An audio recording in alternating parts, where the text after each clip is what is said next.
Tengo que tenerlo por aquí.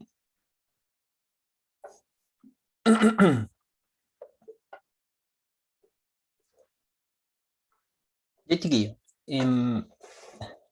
Muy buenos días, perdón la demora. Estuve tratando de probar algunas cosas para ver si se veía mejor el audio, pero me iba a matar la Zoom por una cuestión de permiso, así que lo voy a hacer de nuevo así. Aunque en general debiera oírse bien y verse bien. Y los videos están arriba en el web, en la página del curso, y subí otro video que vamos a ver hoy día para que le hagan clic en vez de que yo lo transmita, porque si no se va a ver horrible. ¿Ya? Em, ¿Qué estábamos viendo? Nos quedamos en el video, ¿cierto?, del fundador. Y ese video, la gracia que tiene, por qué se los mostré, ya todos lo deberían haber visto, no lo voy a poner de nuevo, es porque eso muestra el proceso en que las personas de McDonald's, ¿cierto?, crearon la cocina de McDonald's, ¿cierto? Ellos se dieron cuenta que, bueno, él era un vendedor viajero y se dio cuenta que se demoraban demasiado en cocinar y se le ocurrió armar una cocina mejor. Y eso es lo que esa escena muestra a las personas en una cancha de tenis, y él a lo que está haciendo es una simulación de la cocina. Y justamente eso es lo que no se hace, lo que uno nunca hace cuando hace rediseño, o cuando uno diseña un nuevo sistema, eh, y por alguna razón ustedes, los ingenieros industriales, que aprenden herramientas de simulación, que aprenden herramientas de modelamiento, ¿cierto? Que ustedes debieran aplicar esas herramientas, tampoco lo hacen cuando están afuera. ¿Ah? Cuando salen a la calle a hacer rediseño, tampoco lo hacen.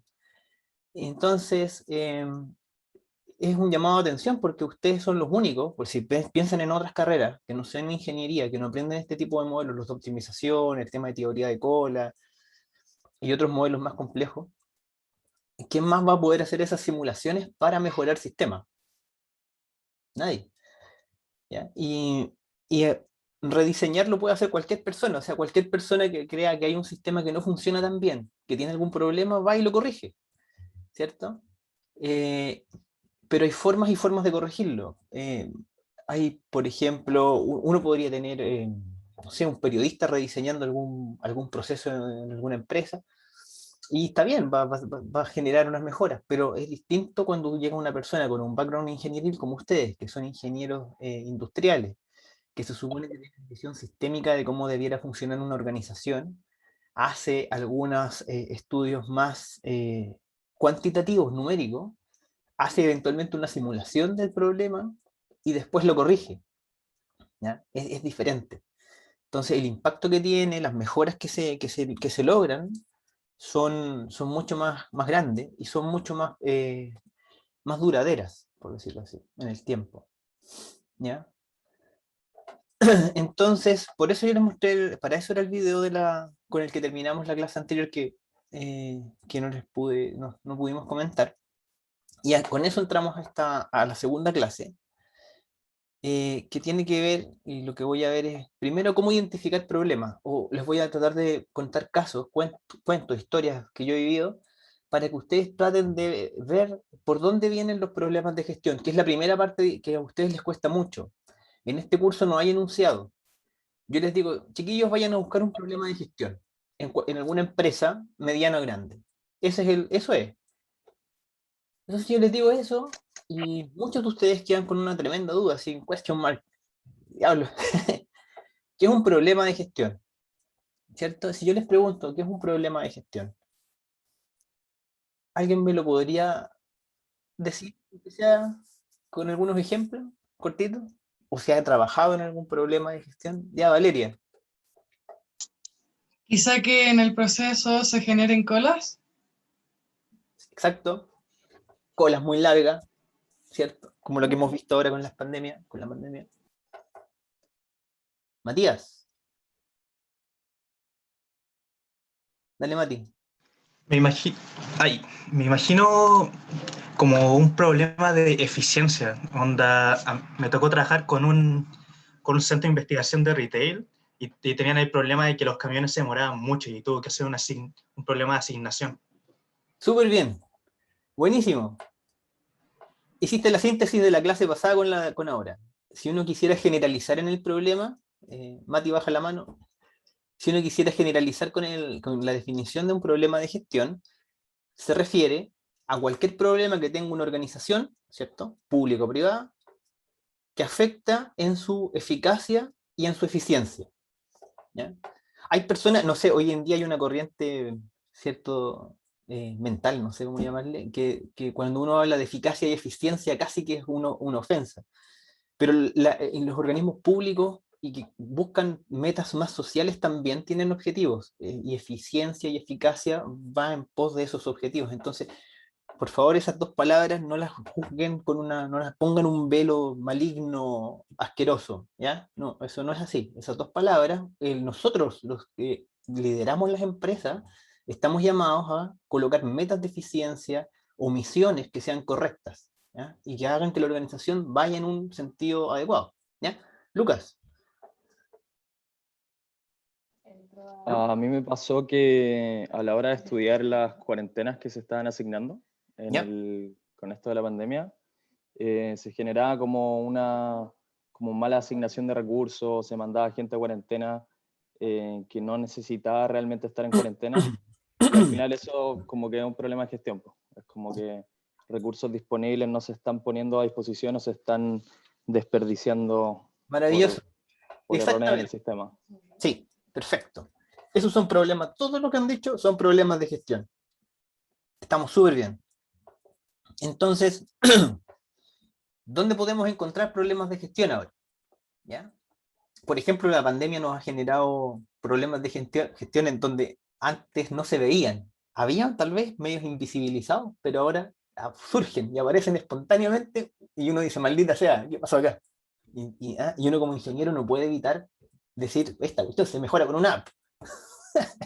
Pero bueno, yo les voy a contar un cuento. Yo cuando era chico, y esto es para que los albores vean que cómo era la universidad antes. Uno en los colegios está acostumbrado a esto. Yo entré a la universidad en el 96, ¿ya?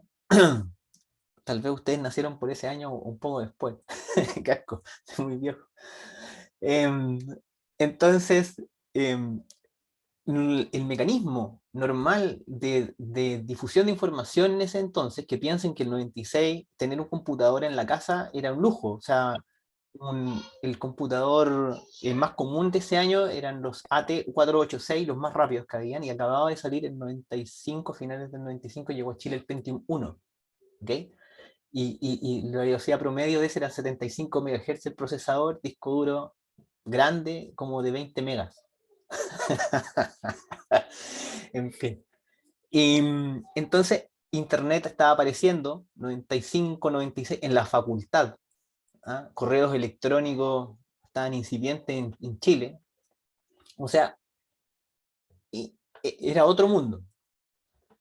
Y lo que había para mostrar información eran los ficheros, en empresas y en otras organizaciones. En el colegio teníamos estos ficheros, tal vez en sus colegios donde ustedes estuvieron todavía existían, porque los hacen publicar sus trabajos, tiene otra finalidad distinta, ¿ah?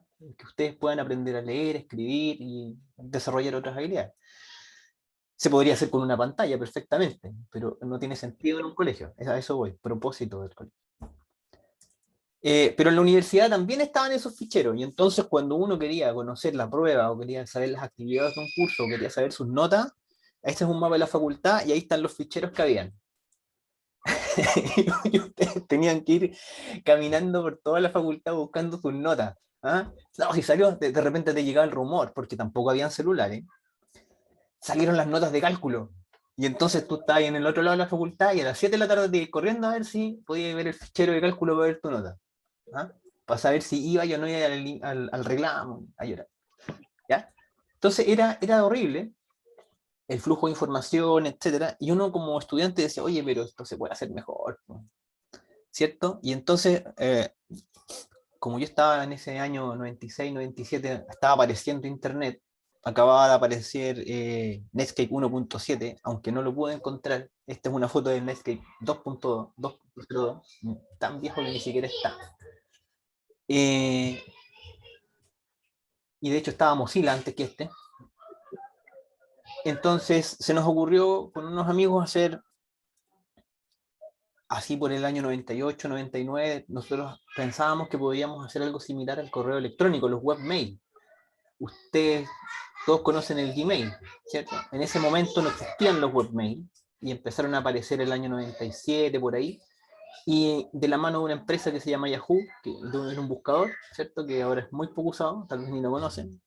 Y Yahoo fue el primer de los, bueno, junto con AOL venía antes que Yahoo o a la par, y que crearon correos electrónicos, sistemas de correo electrónico. Yo tenía una cuenta de AOL, tenía mi mail de AOL, y tenía un menú, y yo tenía mis correos, y después vino Yahoo Mail, y dijimos, diablo, algo así deberíamos tener para los cursos en la facultad. Por lo menos para que nos publiquen la nota, el profe ponga el PPT si tiene, o escanee las transparencias y las ponga ahí a disposición y todas las tengamos a mano. Sería bacán. Y no es tan peludo. Bueno, yo siempre he sido medio computín. Y me gustaba programar páginas HTML y otras cosas más. Entonces decían, sí, no es tan peludo. Entonces, con esa mirada, fue que se nos ocurrió hacer un sistema, y la gente en la escuela, Julio Salas nos creyó, nos compró la idea, y empezamos a trabajar en el verano del 99. Estábamos José Castro, Cristian Césped y yo, y empezamos a trabajar en esta cuestión que parecía correo electrónico, que permitía subir las PPT de los cursos y ojalá las notas, y tener los correos, la lista, eran los correos, la lista del curso, etc. Entonces se nos ocurrió hacer esta plataforma, que después le pusimos un curso, y que hasta el día de hoy funciona. Pero ahí no existía, año 99 no existía un curso. ¿Ya? Empezamos a programarlo en diciembre del 99, y en febrero del 2001, cachen el gap, es que éramos dos, porque al final nos quedamos programando José y yo. Y igual que ustedes, éramos alumnos, yo estaba en tercero, ¿cierto? Tenía hartos ramos, entonces en las tardes o en las horas libres yo me iba a programar a la oficina, a la torre central. Y me sentaba a programar, y hacer esta cuestión que era mi hobby. Y en marzo del año 2001 hicimos la marcha blanca del curso con 3 profes, que eran 3 directores de departamento. Pato Poblete, el director de mecánica y el de química, que no recuerdo los nombres. Y teníamos esos servicios: foro, lista de curso, los enlaces, el correo del curso y el material docente. Las 5 funciones, ¿ya? Y así se veía el curso viejo, ¿ya? No, ojo, nosotros pagamos por este diseño. O sea, lo que les voy a decir dos cosas: los ingenieros somos malos para poner nombre de proyecto y lo que quieran. Ustedes no le pongan nombre, pregúntenle a la mamá, a cualquiera. No le pongan nombre ustedes a sus proyectos. 1. 2, no hagan su diseño, porque el nuestro era peor que este. Pero bueno, este era el diseño. Bueno, hay que ser justo, pagamos los logos. El fondo lo hizo José en un píxel, que era económico, era rápido, entonces podía cargar rápido, tenía un tema de eficiencia. Ingeniero. Y así se veía cuando ustedes entraban, ahí están sus cursos, y ustedes apretaban ver la página, ¿ya? Aquí podían subir material docente, ¿ya? Un curso 1.0. Y funcionó, fue práctico, pillamos un montón de errores, de bugs, etc. A final del 2001, creamos, el curso ya tenía 1200 usuarios, teníamos 100 cursos creados que habían creado alguna página dentro, ¿cierto? Mientras desarrollábamos el curso 2.0, el que fue liberado durante el 2002, no me acuerdo, me imagino que para marzo lo liberamos. Ahí ya tuvimos 4.300 usuarios, 600 cursos y 40.000 sesiones por mes. O sea, 40.000 personas se conectaban al curso mensual. Y la gente ve el sistema y piensa que hay un área de desarrollo súper bacán detrás. Ahí está el ADI. No había ADI, chiquillos. ¿Ah? En ese momento no había ADI. Como les conté la vez pasada, todavía no había ADI. Y el servidor del curso era un PC reciclado que nos conseguimos. ¿Ah? Era un tarro feo. Eso era. Después, con el curso del año 2002, ya conseguimos fondos de la facultad y nos compramos un servidor decente que tenía cinta, como unos cassettes de cinta magnética, para respaldar. Y ahí funcionaba el curso. Después salió la versión 2.5 en 2003, 7.000 usuarios, 170.000. Mire, ¿por qué les quiero mostrar estas cifras? Por cómo crece exponencialmente, cómo este nuevo proceso, porque uno ve el sistema, pero finalmente lo que hace el sistema curso es impactar el cómo el profe dicta. Si no hubiera curso hoy, ahora, no hay videoconferencia. La pandemia mató a la U, los mató a todos ustedes, nadie puede avanzar. Tendríamos que estar con otro mecanismo, tal vez en clases en radio, como cuando hubo la pandemia de poliomielitis, que los profes hacían clases por radio y los alumnos se juntaban en torno a una radio a escuchar. Imagínense. Entonces, pero un curso, ¿qué es lo que esto cambia la forma de interacción? ¿Ah? Puedo poner el Zoom, puedo colocar los materiales, hay un montón de cosas y permite que ustedes puedan seguir aprendiendo casi sin problema. ¿Ah? Casi sin problema, porque hay temas de acceso y otras cosas que surgen. Y esto crece exponencialmente, o sea, la cantidad de la gente, el proceso, claro, es mucho más cómodo, es más conveniente y crece exponencialmente. Así llegamos a la versión del 2018, que es la que ustedes ven, lo que ustedes tienen, y la que todos tenemos, que conocemos más. Creo que ustedes ni siquiera entraron en la facultad, o sea, ustedes siempre han conocido este curso, me parece. Ustedes están en quinto. Así que conocen el curso moderno, esto es lo que ven. ¿Ya? Y algunas estadísticas de este es, para que se hagan una idea, 93.2% de los estudiantes usan un curso. Ahora, 100%. ¿Cierto? Los profes, la mitad publicaban notas, o ahora 100%, las actas son electrónicas. Y 67% de los cursos envían esa acta electrónicamente, es 2018. Ahora, todos. Y fíjense en las estadísticas. ¿Ah? Hay 3.823 cursos creados entre marzo y julio del 2013. Habían 9 millones de sesiones en ese periodo y habían 153.714 no solo profes, alumnos, usuarios en general. Secretarias usan el curso, etc. Y está en toda la facultad, en otras facultades, ahora lo están usando fuera de la Universidad de Chile. Entonces, ahí tienen un rediseño de proceso que la gente lo que ve, la cara visible es el software. Pero hay más que eso, hay un proceso, el profe se tiene que acostumbrar a utilizarlo, los alumnos tienen que acostumbrarse a utilizarlo, tienen que haber, ahora tenemos una app, entonces puede estar en el celular también. Antes no habían celulares, cuando creamos el primer curso del 2001, yo estuve hasta el 2004 en Chile, ahí ya dejé el equipo y me fui a estudiar a Tokio, y quedó Javier Villanueva, quedó Cristian y otra gente, ¿ya? Que desarrollaron esto. Yo no estuve metido en esto, simplemente les cuento la estadística. Yo llegué hasta el 2.5, mucha historia posterior, ¿ya?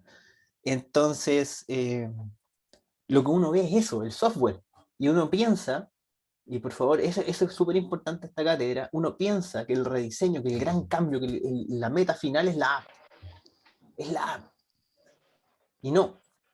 Hay miles de procesos, miles de sistemas organizacionales donde no va a haber app, donde no es necesario la app o donde no se puede aplicar una app. Pero yo sí puedo cambiar los procesos humanos que hay dentro para mejorar. ¿Ok? Si en algún caso logro poner una app, el proceso va a ser infinitamente mejor. ¿Ya? Pero lo que hay que sacarse de la cabeza es que la meta final es la app, es la tecnología, es el software. No, hay que pensar en el sistema, en la gente y en sus procesos humanos. Y después la tecnología apoya a esas personas, apoya. El curso siempre ha sido un apoyo a la clase presencial, por eso podemos estar haciendo esto. Si hubiéramos desarrollado la mejor tecnología, el año 2001 ya habían software de e-learning y había gente en medicina, habían contratado un software que se llamaba WebCT, que costaba carísimo, que permitía hacer todo en línea en ese momento, controles en línea, tener los módulos en línea, no se necesitaba el profe. ¿Ah? Y nosotros siempre les decíamos a ellos, es que el curso es distinto, esto es de apoyo a la docencia presencial, no había no había cámara web, no había ese tipo de cosas, ¿ya? Que ahora tuvimos que poner a la fuerza, ¿cierto? que ni siquiera lo desarrollamos, se conectan los sistemas. El otro WebCT tenía soporte de cámara web y un montón de otros módulos más. Porque siempre la concepción nuestra era apoyar al profe, el proceso humano, lo que ocurre en la sala. Porque somos la Universidad de Chile. Si no, seríamos Teleduc o Udemy u otra cosa. ¿Cierto? Y lo otro que es importante que nadie ve, a ver, es la arquitectura, lo que hay detrás, el hardware.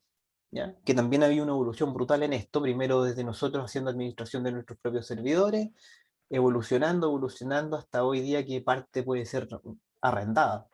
Ni siquiera necesitan tener las máquinas ustedes. ¿Ya? Pero de esta parte no voy a hablar porque tengo otra cátedra donde hablo de esto, que me encanta hablar de los fierros, pero no es esta. ¿Ya? Si alguien tiene preguntas de esto, también me la puede hacer.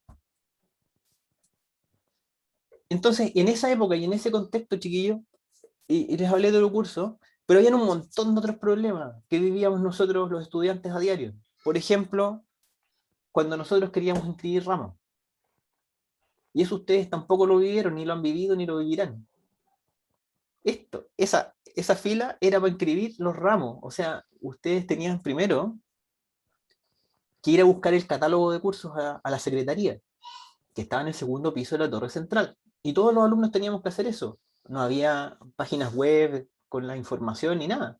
Había que ir a buscar el catálogo impreso. Entonces eso eran 2000 ejemplares solamente en plan común. Más los 500 ejemplares de todos los otros cursos. Entonces en total eran 85.000 ejemplares impresos por semestre. 85.000 papeles, perdón. Hojas.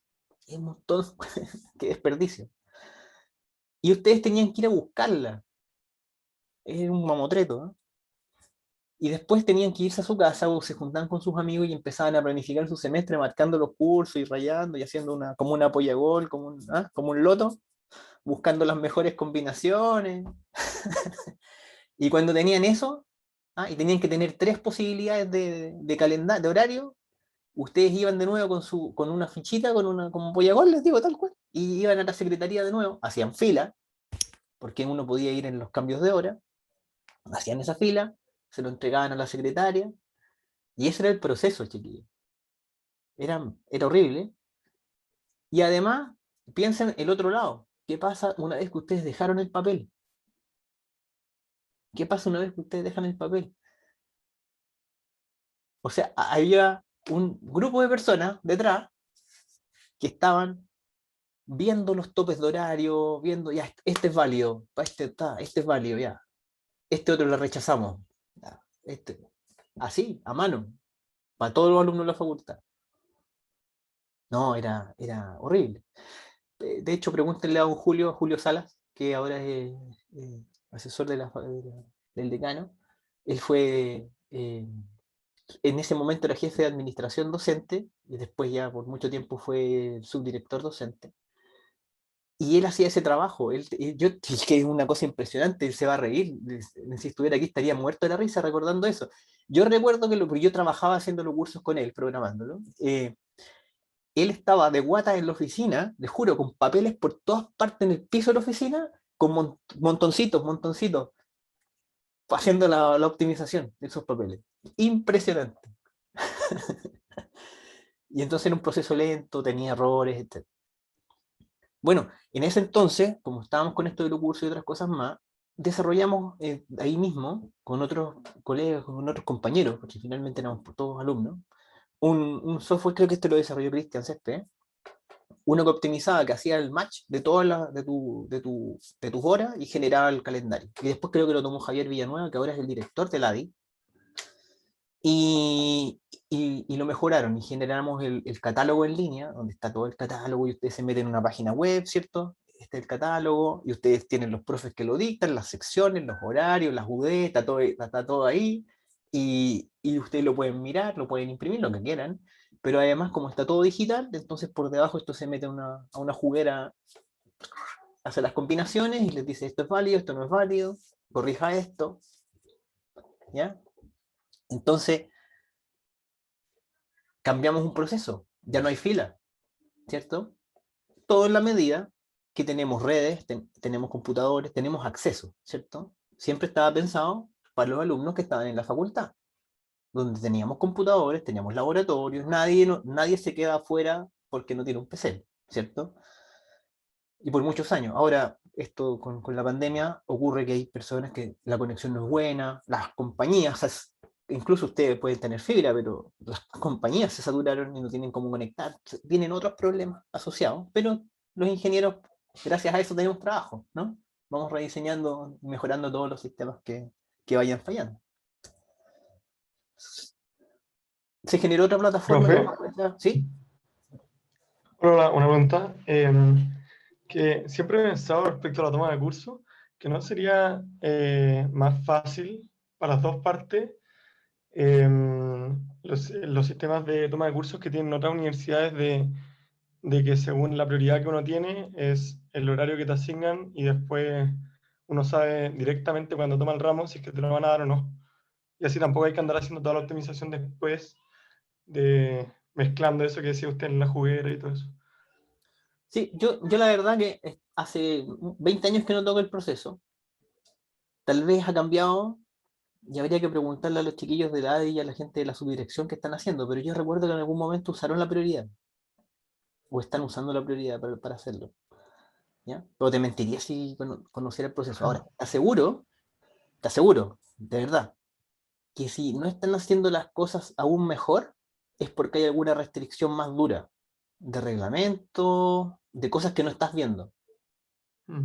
Normalmente, Sí lo han pensado también. sí, normalmente ocurre que cuando uno mira desde afuera un proceso, yo por eso tengo cuidado, y por eso te doy esta respuesta, cuando uno mira de afuera, y es algo también súper importante, mira lo que te voy a decir, em, uno conoce un proceso, uno está viendo la punta del iceberg, como la lámina que les mostré la clase pasada, pero hay un tremendo mar de cosas para abajo. Entonces, cuando uno empieza y dice, oye, pero mira, la solución es esta, a ver, ¿por qué no lo están haciendo? Y uno va a conversar con ellos y te dice, oye, pero ¿viste esto? Llegan alumnos extranjeros como por acá, que no tienen prioridad. Llegan estos otros por acá, están los... Ah, lo pueden tomar los de otras facultades que no tienen el sistema de prioridades que tenemos en la facultad, en la FSF. Ah, llega gente sin root, que llegan, no sé, ¿te das cuenta? Ocurren situaciones que hacen que uno no pueda tener ese sistema. ¿Me entiendes? No te digo que sea infactible, pero pueden ocurrir esas cosas. Por eso no lo han tal vez lo pensaron y no lo pueden hacer. Sí, no, sí entiendo. Gracias. Después en la misma facultad se creó otra plataforma que se llama Educampus. Partió de esta unidad del Julio Salas que se le ocurrió hacer un workflow de todos los procesos administrativos. ¿Ya?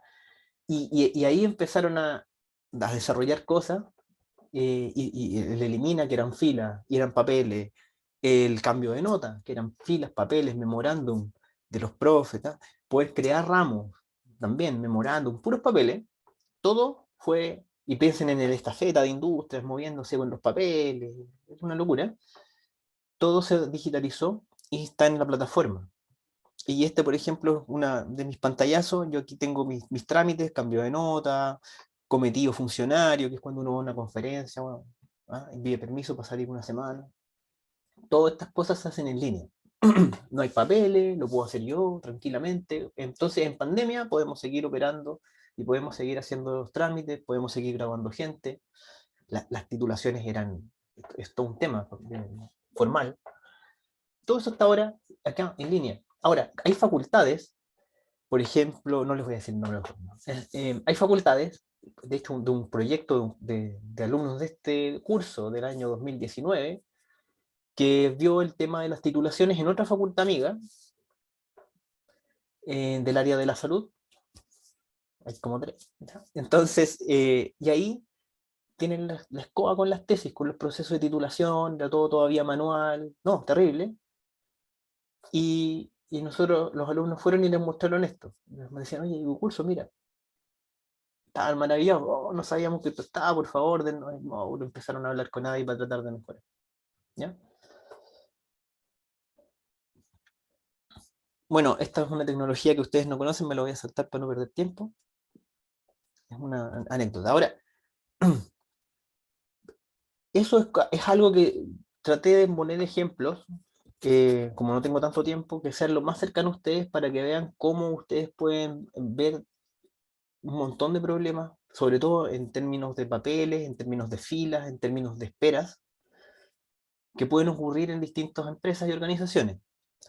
Y ahora con la pandemia, eso se ha visibilizado aún más, porque las filas tienen que estar distanciadas y no las podemos tener en lugar cerrado, ¿cierto? Y incluso aunque hayan pasado 20 años, yo les pongo por eso esta lámina, que hace 20 años eliminamos las filas de la facultad, o las empezamos a eliminar progresivamente, llega la pandemia y ya se aparecen las filas de nuevo. ¿Ya? Y uno dice, maldita sea, ¿por qué está la fila? Y empieza a reclamar, ¿cierto? Y todos reclamamos y nos indignamos y todo el cuento. Pero si está la tecnología y tengo páginas web y tengo alarmas al celular y te puedo asignar un número en tiempo real y no hay que hacer, no tenéis para qué pararte ahí. Pero el tema es más de fondo, es que no basta la tecnología. No basta la tecnología. Ese es el mantra que ustedes tienen que tener súper claro.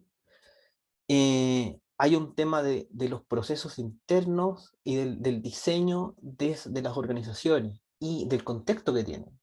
Hay regulaciones, hay normativas, ¿cierto? Hay un montón de restricciones que escapan a la tecnología. Y cuando eso pasa, no hay tecnología que yo pueda meter ahí para acelerar el proceso si es que no cambian cosas que son mucho más blandas. ¿Ya? El tema del 10, y ustedes van a lidiar con eso, con las normativas, las regulaciones. Parte del contexto que hay que estudiar cuando ustedes hacen un rediseño de proceso. ¿Cuáles son mis limitaciones duras? Presupuestaria y reglamentaria. Y el otro punto es este. Yo busqué fotos del Costanera Center ahora en pandemia. Espero que se vea. Ahí está la gente con mascarilla. Está súper vacío como ustedes pueden ver. ¿Sí?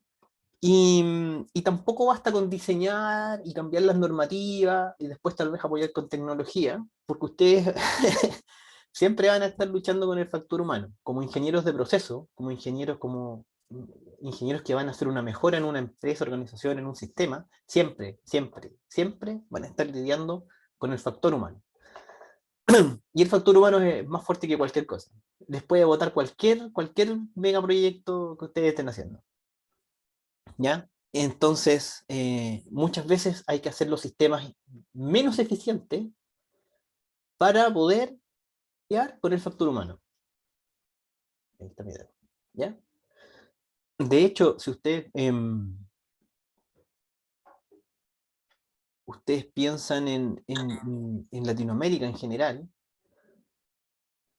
si uno lo compara con otros países, en general, aquí en Latinoamérica, las personas son muy buenas para... son de repente más amigas de lo ajeno. Les pongo el ejemplo Tokio, porque es la punta, ¿no? Del otro extremo. La gente súper honesta, no se roban nada, de ninguna parte. Versus Santiago, o Latinoamérica en general. Latinoamérica en general. Yo, por ejemplo, cuando vivía en Tokio, llevaba mi bicicleta a la estación de tren todos los días y dejaba mi bicicleta en la estación de tren. Y a veces, alguna vez se me quedó la cadena o el seguro para poder amarrarla y dejarla segura, ¿cierto? Y las dejaba así, la dejaba tirada en la estación de tren, donde es un estacionamiento de bicicletas, pero la dejaba suelta. Y durante mucho tiempo, 2 años, nunca me la robaron. Y estaba sin cadena. ¿Sí? Bueno, después de 2 años, sí, un día que la dejé tirada 3 días, ¿sí? Porque fui de paseo y llovió. Entonces alguien probablemente llegó de noche, estaba lloviendo, necesitaba irse rápido a su casa, vio la bicicleta sin cadena, la tomó y se fue. Así que, pero 2 años. ¿Ya? Acá en Chile uno deja la cosa ahí 10 minutos o menos, sin atención y ¡fur! Ya se dio vuelta y no está. Entonces ese comportamiento humano nuestro, latinoamericano, chileno, afecta los procesos productivos. En las tiendas tienen que tener más guardia, tienen que estar revisando, tienen que estar poniéndole un montón de temas de seguridad, el tema de las camaritas por todos lados. Y entonces eso hace el proceso mucho más caro y hace la atención para ti como cliente menos agradable. Por ejemplo, ¿quién no se ha sentido que lo está siguiendo el tipo, el guardia del supermercado en el supermercado? ¿Cierto? Tú simplemente estás mirando algo, pues sentís que de repente el guardia está ahí detrás tuyo y aparece cerca tuyo, entonces, ¿qué onda? ¿Me está siguiendo? ¿Cierto? Ese es un proceso que no es que es más, que no es, que es subóptimo, que está afectando mi calidad de servicio, ¿cierto? Entonces, a eso voy. Muchas veces comportamientos nuestros, humanos, hacen que la gente en la organización tenga que cubrirse ante estos efectos y tenga que hacer el proceso menos eficiente de lo que podría ser. ¿Ya? Entonces eso también va a ser un tema con el que van a estar lidiando en el semestre. Otro tema que es importante tiene que ver con los datos. Y esto para mí es súper importante que ustedes lo tengan presente para esta fase donde estamos haciendo el levantamiento de los problemas de gestión, ¿ya? Normalmente cuando ustedes me digan, profe, tenemos A, B o C problema de gestión, yo esperaría, y yo lo que necesito, es que ustedes traten de indagar respecto de si existen algunas medidas de eficiencia o de calidad respecto de ese proceso que ustedes me están indicando que no está tan bien. ¿Ya? Un ejemplo súper concreto y claro que todos conocen es el tema de la pandemia, cuando partió, ¿cierto? Cuando partió. Ahí pueden ver el grafiquito de arriba en azul de pantalla. Algo pasó con el mouse, no lo veo por ninguna parte. Dice número de casos confirmados por día. Todo ese gráfico lo tienen que haber visto más de una vez, muchas veces de hecho. Y el de abajo está el número de camas críticas disponibles y el nivel de ocupación. Número de camas críticas es el morado y el disponible es la parte verde. Perdón. Cuando partió la pandemia, en Chile habían como 1.800 camas críticas. ¿Ya? Y el gobierno lo que hizo fue comprar más ventiladores y todo lo necesario para poder armar más camas críticas. ¿Ya? Pero no había buena data, no habían buenos números, y toda la gente se quejaba, y qué pasó con cuántas camas tenemos, etcétera. Entonces es súper importante tener los datos necesarios, aunque sea a nivel agregado, que al principio eran malos, pero bueno, era lo que había, y de todas maneras sirvió, porque el gobierno igual comprar los suficientes máquinas, ventiladores, etcétera. Yo recuerdo una entrevista de Mañalich de marzo, mitad de marzo más o menos, que el tipo estaba diciendo que habían comprado 3.000 ventiladores, que o íbamos a poder llegar a 3.200 camas críticas, y la primera partida llegaba a finales de mayo y la segunda llegaba como a mitad de junio. Lo recuerdo perfecto, porque yo trabajo en salud, trabajo haciendo investigación en rediseño de procesos en salud, hace muchos años, 10, 12 años. Yo tengo claridad sobre los datos, yo sé que los datos son malos. ¿Sí? ¿Por qué? Porque los médicos, su meta, ellos no están pensando en el KPI, de hecho les cargan los KPI, saben que es importante, que es útil, pero su trabajo es atender a las personas, su trabajo es sanar a la gente, y están súper colapsados, sobre todo en los públicos, donde un hospital público tiene la demanda de 5 hospitales, o sea, es diseñado para X y tienen la demanda 5X. Entonces los tipos no les interesa meterte el KPI en tiempo real para que tú lo tengas y lo analices. No están en eso. ¿Ah? Entonces la calidad de los datos está directamente relacionada con los procesos productivos que yo tengo. De hecho, a mí me invitaron a procesar estos datos en marzo, abril. Yo les dije, no, es que no tiene ni un sentido procesarlos, va a estar todo lo que hagan, cualquier modelo va a estar malo.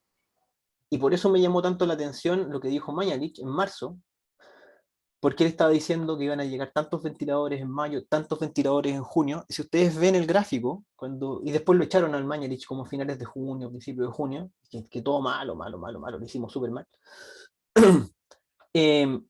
Y uno dice, yo dije, está pidiendo esos ventiladores, ojalá que no nos quedemos cortos, decía yo. Y no, fíjense, en ese momento que fue crítico, pudimos atender y hubo superávit. Entonces, eso yo quedé súper sorprendido en ese momento, después mirándolo para atrás, y decía, ¿qué data usaron para poder llegar a esos números y pedir de forma correcta. Usaron cota, ¿cierto? Probablemente la data que tenían histórica. En general, las asistencias y las atenciones en urgencias son súper estables. Yo tengo modelos de hace 3, 4 años que nos equivocamos en 2% en la predicción de la utilización de las camas de urgencia, que lo hemos hecho para algunos hospitales. La diferencia está en que ahora, que esa demanda es mucho más estable, o era más conocida. Ahora teníamos una demanda del corona que no sabíamos cómo iba a comportarse. Entonces probablemente usaron esa data y después le pusieron un factor de riesgo, un factor de seguridad, perdón, y pidieron. Yo me sorprendo, solo no puedo decir eso.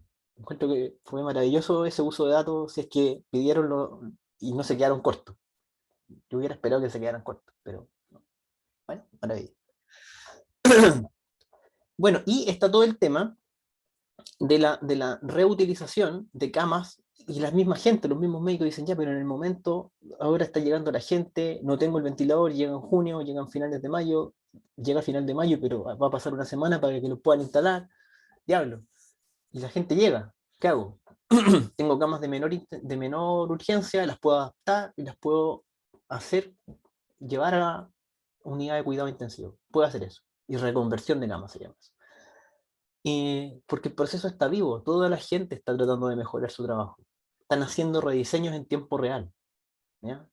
Entonces, en ese contexto, tienen que pensar que los datos son súper importantes para poder ayudarnos a tomar ciertas decisiones de rediseño. Entonces, en este proceso de la pandemia, no había data y hubo que empezar a capturarla y cada vez capturarla mejor, ¿cierto? Hasta hoy día que la data está mejor, no les voy a decir que está excelente, está mejor, ¿no? Por lo menos está mejor.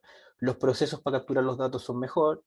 Se generó esta página web, el Gov, que muestra gráficos, o sea, la gente lloraba que no tenía gráficos, que la cuestión, bueno, salieron gráficos, ahí están, todos los que quieran, hay muchos más gráficos, uno mira 2, hay 20, ¿cierto? Pero al final uno mira 2, o 3.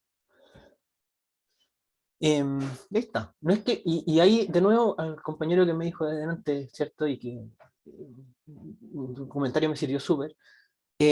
Toda la gente reclamaba, ¿cierto? Y reclama que no lo hacen mejor. Claro, porque estos tipos no están pensando su sistema, su trabajo estaba en otro lado, estaba pensado para otra finalidad, y les cambiaste el sistema de un momento a otro, les pusiste criticidad máxima y les pusiste velocidad infinita, los reventaste, los colapsaste, los procesos humanos, ellos no saben qué hacer, tienen que están haciendo algo y ahora qué, ¿cierto?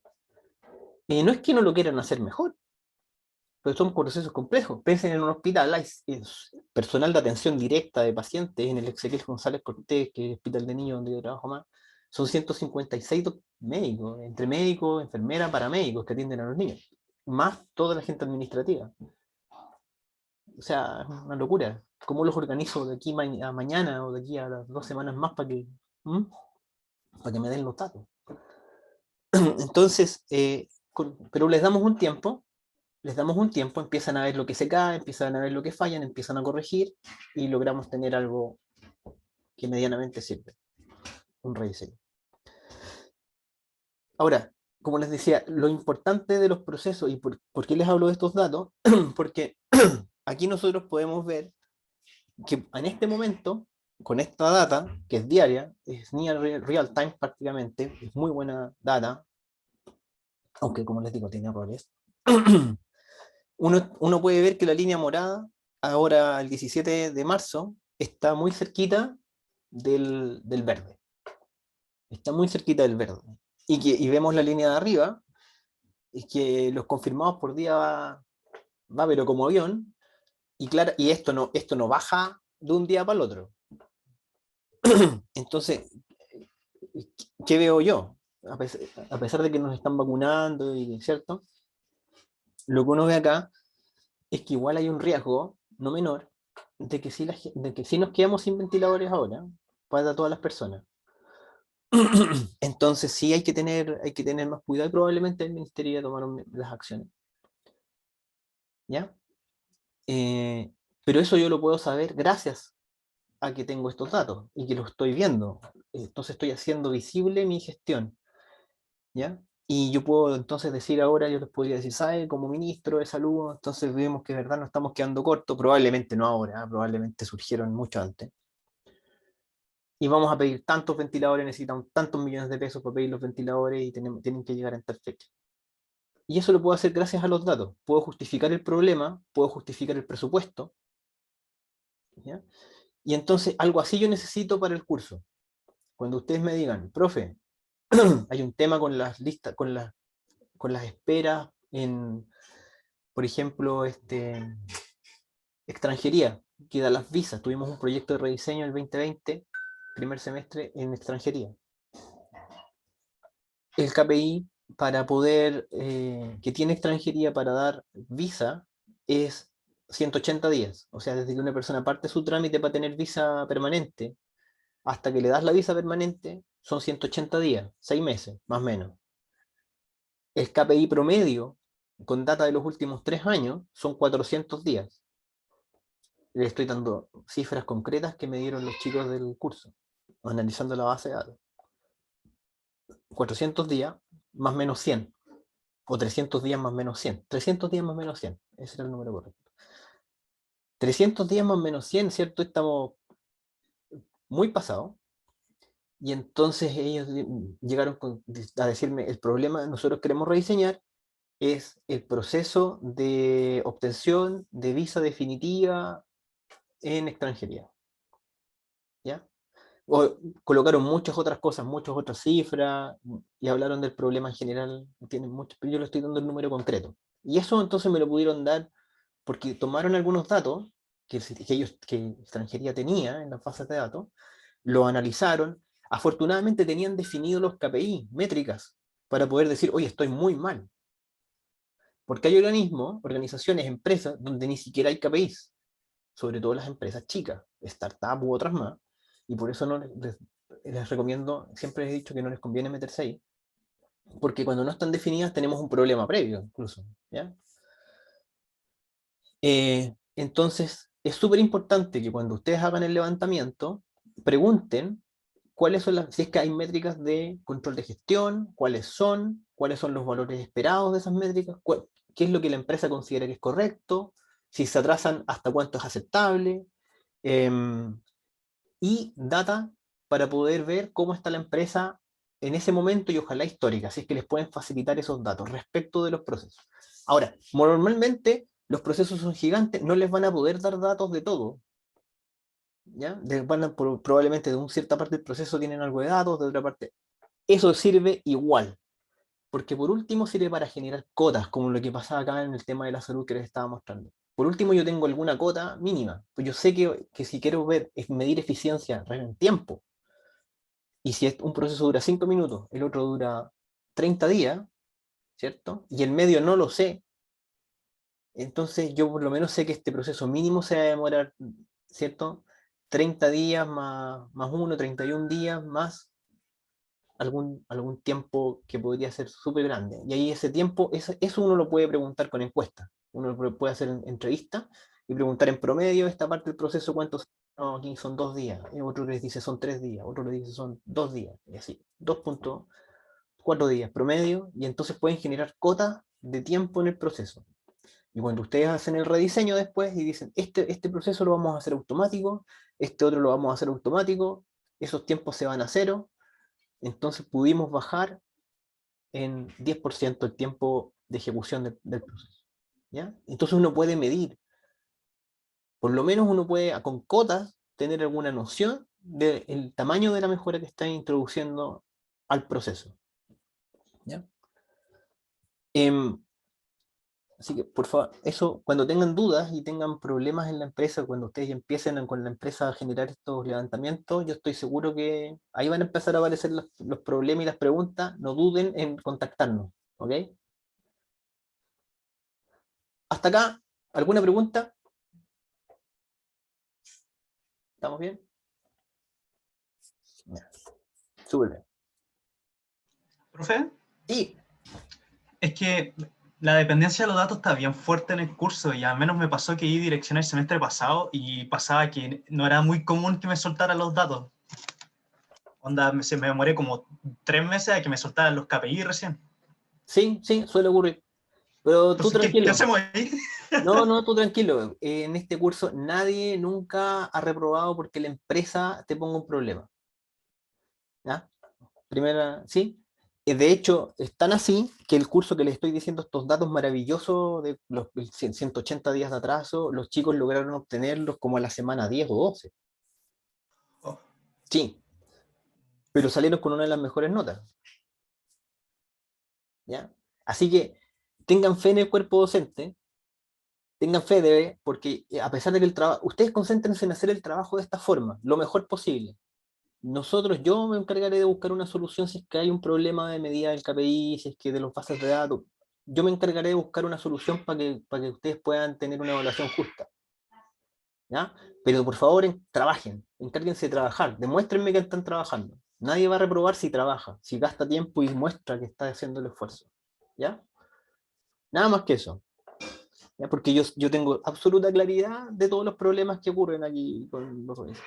A la semana, tienen grupos que se les ha caído la empresa a la semana 12, 13. O sea, un grupo el semestre, también ese otoño 2020, hace un año atrás, estaban haciendo su trabajo en Telefónica, eh, y empezaron a trabajar en Telefónica, pero Telefónica para pasarle los datos necesitaba que el decano les firmara un documento, yo les conté. Y el documento lo obtuvimos a la semana 14, 13, 14. ¿Ya? Pero oigan, el decano me lo firmó volando. Yo estoy infinitamente agradecido. Ustedes no saben lo que es que me lo haya firmado en tan poco tiempo. Yo le dije a los alumnos, corremos el riesgo de que no llegue el papel. Termine el proyecto y no llegue el papel siquiera. Pero llegó. Pero el problema, no, de hecho, perdón, el problema es el decano me lo firmó antes. No, no, miento. Estoy siendo súper injusto. El decano me lo firmó como a la semana 12, semana 11, presentación 2. Lo tenía firmado. El problema ocurrió en la empresa, les mandamos todo firmado y ellos no lograron conseguir la firma del presidente ejecutivo de la compañía. O sea, de su lado no lograron sacar la firma. El papel estaba listo. Entonces, ellos hicieron igual su levantamiento, generaron data más cualitativa, pidieron permiso para obtener ciertas datas más cualitativas que por lo menos permitieran mostrar el tamaño del problema, etcétera. Podrían haber hecho un trabajo infinitamente mejor, pero tuvieron que hacerlo menos bueno, ¿cierto? Pero no fue un problema de ellos, fue un problema de la compañía. ¿Ya? Y también fue un proyecto bien evaluado. ¿Ya? Así que yo me encargo, no tengan miedo de eso. Otra pregunta.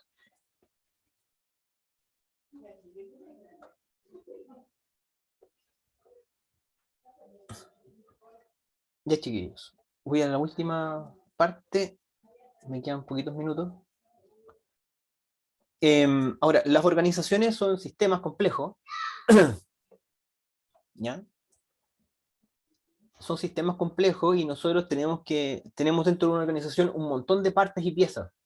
Y todas esas partes y piezas, si yo les digo, vayan y analicen los procesos ahora ya, ustedes vayan, y partan. Uno se vuelve loco, ¿por dónde parto? ¿Qué es lo que hago? ¿Cierto?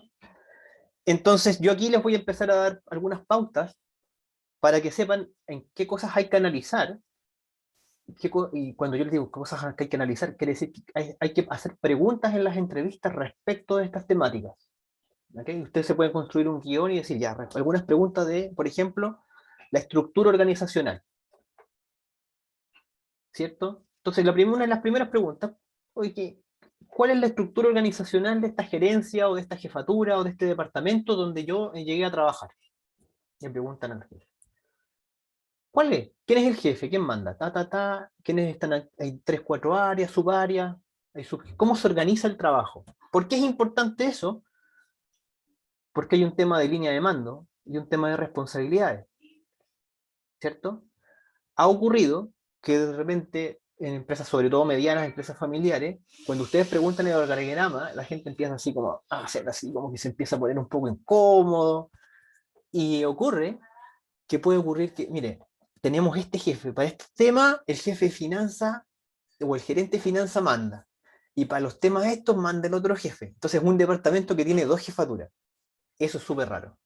Eso ya genera problemas. Y ahí viene el rediseño desde el lado desde el punto de vista de recursos humanos, del curso de comportamiento, me parece que se llama, el de Sebastián Conde. Y nosotros tenemos que entender ese proceso y tenemos que tratar de ordenar esa responsabilidad. La gente no puede tener 2 jefes, ¿cierto? ¿Por qué no puede? Ustedes dirán, pero profe, podría tener 2. Lo que ocurre es que si el jefe de finanzas es jefe de una persona que tiene que trabajar en operaciones, uno para hacer la pega de operaciones necesita gastar e invertir. Y el tipo de finanzas, ¿qué es lo que quiere? Restringir. Que se gaste cuando se tenga que gastar. Entonces ese pobre cristiano está ahí, y entonces hace súper bien el trabajo operacional, y el otro, este jefe lo felicita porque trató súper bien al cliente y le regaló un router Wi-Fi para que no se fuera, y el otro le dice, no, pero no regaláis Wi-Fi, te voy a echar. Entonces se generan doble jefaturas, generan conflictos. ¿Ah? Y ustedes como ingenieros de proceso, como ingenieros que están rediseñando, se tienen que hacer cargo de eso. Rediseñar la estructura organizacional. Entonces hay que hacer preguntas. La primera pregunta es eso. Hay temas de información. ¿Qué datos se manejan? Si es que hay algún sistema que maneje los datos. Bases de datos, hay un sistema ERP. ¿Conocen los sistemas ERP? Como SAP. No. Sí. ¿Han oído hablar de SAP? Sí. Sí. Entonces hay que preguntar si esos sistemas existen. ¿Ah? O si se maneja todo en Excel. O si se maneja Excel y notas en lápiz, en cuaderno, no sé. Hay que levantar el cómo se manejan los datos del proceso. Las comunicaciones. Cómo se hace la toma de decisión. Yo voy a ir uno por uno de estos puntos en las clases que vienen más adelante. ¿Ya? Entonces, pero para que ya lo vayan pensando. Hay que hacer preguntas respecto de cada uno de estos puntos. Voy a subir la PPT, en la PPT está la materia, si alguien quiere adelantarse, súper bienvenido. Si alguien tiene preguntas respecto de ese, si se adelantan, me pregunta, yo feliz le respondo. Y lo que va a ocurrir mañana es auxiliar, donde van a aprender el BPMN.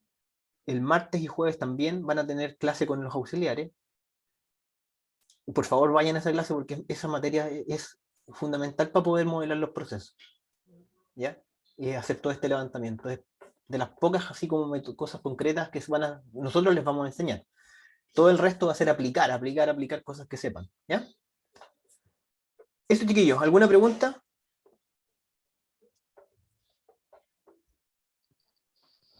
Si no, lo dejamos hasta acá y que les vaya súper bien. Voy a subir la clase porque la grabé. No se me olvidó. Gracias al compañero que me recordó. Chao. Chao, profe, gracias. Chao, profe, gracias. Chao, profe, gracias. Profe, gracias. Gracias por el curso, profe. Gracias. De nada.